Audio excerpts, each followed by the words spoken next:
Sati out here in Singapore, and I am back again. All right, you guys, I have been binge watching The Vampire Diaries as usual, and it just so happened that I was watching an episode that kind of looked like Groundhog's Day. And you've had this scenario happen in so many movies besides the movie Groundhog's Day, where somebody relives the same situation over and over again, and they're looking for a way to come out of it. They're course correcting little details to see if they can end up at a different outcome. And a lot of times it does not work. So you relive the same thing over and over again. Sometimes it's something like you're against a clock, you're trying to get there in time. Sometimes you are trying to avoid bloodshed. In this particular episode, he was trying really hard to figure out where he was meant to be so he would stop reliving that same day over and over again. And he went through a portion where he was supposed to anticipate what's happening next because he's lived it before. He realizes that he's reliving something.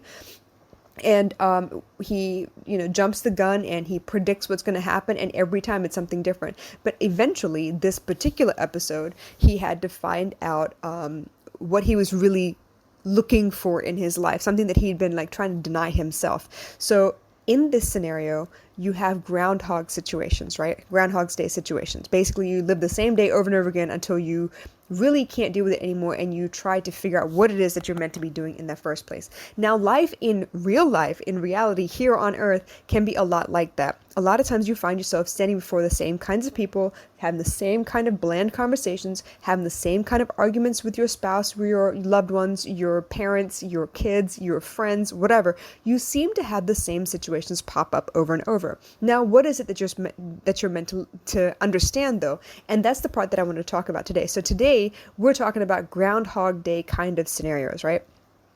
Right now, I need you to really dig deep. When you find that you've seen the same situation over and over again, let's go with relationships because those are easy, right? Maybe you find yourself falling for the same unavailable person. They seem really cool. They seem really, mysterious and charming, and you have a great time when you're together, and not everything is perfect. Obviously, it's not meant to be, but you're willing to overlook certain small things because overall you have a pretty good time. I don't know if it's sex involved or not. I don't know if it's just the fact that you have the same taste in music, or maybe you have a lot of the same interests. Whatever the case may be, you happen to find somebody that you're mildly attracted to, you have a pretty good time with, but you have the same problem with them actually committing to you. Or maybe they are committed to you, but they're not really emotionally responsive to any of the things that you're going through in your life. Maybe they're caught up in their own nonsense all the time. They don't give you time to speak or room to speak up for yourself so you can actually tackle the things that are going on between the two of you. Maybe it's a situation where they aren't always there, as in maybe they ghost you a lot and they come back to you when they need to. When they're good and ready, they're there, and then they're ghosting again. Whatever the case may be, maybe you find yourself in the same kind of situation. Similar personality types, let's go with that, right? Behaviors, situations, maybe they tend to remain very, very quiet. They don't open up that much. When you're all together, it's all great. You can talk about pretty much anything, but when they're out of your sight, it's almost like they've disappeared off the face of the planet. So when you have Groundhog Day situations where you see the same people, the same situation, the same behavior, what do? Generally speaking, you normally react the same way. You get offended. You get upset with the fact that they're not speaking to you. Maybe you text them a lot to try and get their attention. Maybe you become one of those passive aggressive people who starts posting on social media instead. Maybe you're not so much passive aggressive, but you start posting. I've seen people post, semi-nude pictures trying to get people's attention. And I get it. You want the attention of that one person, but you're trying to go all over the world to get it. You're doing everything but getting that person's attention. And once you're said and done and tired of trying to get that person's attention, when you start moving on with your life, lo and behold, they pop up and it starts all over again. So the cycle of this is quite annoying and frustrating, and I know it very well because I've been there many, many times before. But the point is, even in these hero journey type movies where there is a Groundhog Day situation, even as a sitcom or whatever, usually there is a lesson that you're meant to learn. Now, for me, it was very, very difficult to pinpoint because I get caught up in the emotion of it all. I get caught up in the drama. I get caught up in the details. This time was different because, it was my first boyfriend, the next time was my ex-husband, the next time was, some guy that I really like thought I'd fallen in love with, whatever. The point being that I found myself in the same situation where I was pining after somebody who did not seem to be interested in me, and I paused everything that I was doing trying to figure out how I could get their attention. Whereas what I was meant to do is to find a way to continue on managing my own work, managing my own life, instead of waiting for the person to come back. Now, there is this concept of being patient, being patient while the world or the universe reroutes what it is that you're looking for. And people will tell you all day long, tarot card readers, you'll get the temperance cards, stuff like that. You need to be patient. You need to, not control the situation so much. You need to focus your energy elsewhere and let this thing sort itself out. But the most difficult thing in the entire universe is to be patient when you're looking for a specific outcome. I know because I've been there. I have been super frustrated to the point that I'm going to do whatever it takes to kind of control the situation. I've seen friends of mine when I was growing up, when I was dating my first boyfriend in college, I would see his friends and their girlfriends and the way they behaved. A lot of times if they wanted the attention, they would fake a headache or be nauseous or go drink way too much and come back completely smashed and half blacked out, and then it would be up to the boyfriend to kind of like stop all of his stuff to take care of them. Now, while that works for a little while, some guys get super frustrated and irritated and they eventually just dump you.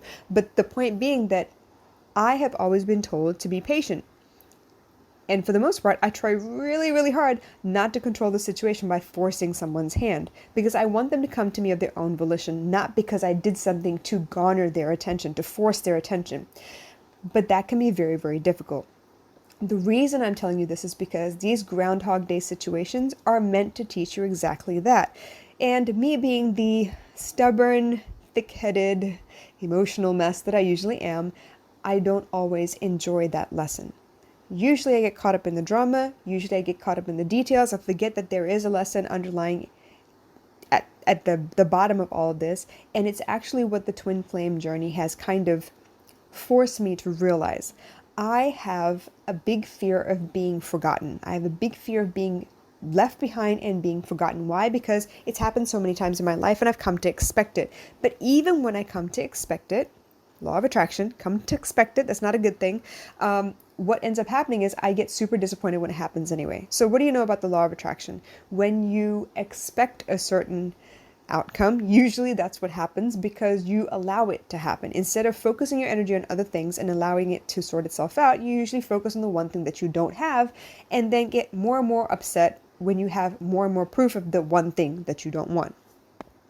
Case in point, when people don't write back to you, when people don't pay attention to you, when people don't reach out and check on you, when people don't keep to their appointments, when people, don't show up when they say they're going to show up, when they fall short of everything they've said they're going to do, right? But this is where the Groundhog Day scenario can actually be helpful. Once you get tired of being in the same situation over and over again, and by same situation, I mean, maybe it's a pattern in all of your relationships. Maybe it's the same situation at work where, whether you're one job or another, you find yourself being told what to do, bullied into a corner, and you don't have the room to stand up for yourself like you want to. So you find yourself in these situations over and over again until you're dead tired of them and you really don't care what the outcome is anymore. You're going to speak your mind. At which point you're finally actually working on the lesson that needs to be learned at the time. When it comes to relationships and people leaving you behind or focusing on their own work, because that's actually what they're doing. They're focusing on their own work and not focusing on you, not intentionally to hurt you or anything. It's mostly because they're for themselves. They're looking after things they need to look after. But for us in the meantime, when we don't get that kind of interaction, when we fall short of that expectation we have on whatever relationship we're in, what we need to remember is we can't pause every aspect of our life, like every section of our life, in order for this one to fall into place. Let me put this into terms you might be able to understand better. Let's say your romance department not working so well, right? So the person that you're with at the moment is maybe not paying attention to you. They're ghosting you. They've disappeared. I don't know where they are. But you can't stop making money, taking care of your health, taking care of your family, making sure the house is clean. You can't stop all of that work waiting for this one thing to fall into place. Okay, let's be fair. You could do those things, but what's it going to get you? Nothing. It's going to get you completely stalled in all aspects of your life. What you're meant to do is find a way to focus on the things that still need your attention so you can get through the day. A lot of times, this is really, really difficult. Why? Because we have a habit of focusing on the things that we don't have. It is something that is taught to us as we're growing up. It's something that's taught to us in school. It's something that's reinforced by our families and friends and community in general. People generally talk about what isn't working. They don't always talk about what is working. It's the reason that some people have really, really bad body dysmorphia, because one fatal flaw in their entire being, like they might have the greatest figure, but they may have a mark on their body somewhere that they just can't get a grip on. Maybe they have trouble losing weight, but they have the clearest skin, the greatest bone structure, the most awesome hair, but they're focused on the weight itself. So it's always that one thing that isn't working out that we tend to focus on. But what I really want to help you guys do, which I've done for many clients before, is to help you learn how to focus your attention away from that one thing that's not working. If you have the time, the way I see it is you have time, right? 24 hours in a day and a set amount of energy for every day. If you find yourself looking forward to a date, let's say you have a date planned, right? And at the last minute, you're getting dressed, you're getting ready to head out the door, and something happens and you find that the date has been canceled or postponed or whatnot. You can't go on considering what did not happen. You can't focus on only what didn't happen. Obviously, I want you to feel the situation, be upset about the situation, but then eventually you're going to have to move on and do something different. You're going to have to figure out, okay, well, what can you do now? A lot of times what I found is if my time is tied up with a date, the minute that time is released, it means I have time to do other things. Maybe I am dressed up and I look really great. Obviously, I want to go out the house and be seen a little bit, doesn't everybody? But the point being that maybe I don't go out on a date in that regard, but maybe I do. I end up doing videos a lot. I end up doing, IGTV videos or podcasts, or I take a bunch of pictures to be able to be used in collateral for content that I'm creating. I find a way to redirect that energy. I find a way to use it a different way. Now, it's easier said than done, and it took me years and years of practice to kind of get to that place where it doesn't bog down my whole week. It took me a lot of practice and a lot of self-reflection and self-awareness to get to a place where when something does not pan out, no matter how much I was looking forward to it, I have to find a way to channel it in a different direction. So if you want to know more about this, if you want to have the strategy that I use, please leave me a comment, drop me a note, get in touch so we can talk about how I can teach you what I know. But in the meantime, I'm hoping that this whole quarantine situation doesn't have you all climbing the walls with the amount of things that you are paying attention to suddenly because you don't have the regular, the regular schedule that you usually do when you have to go out to work and catch lunch or, commute to and from wherever it is that you have to go at the time. So if you have any questions, please leave me a comment. But in the meantime, y'all take care. I'll catch you soon. Bye.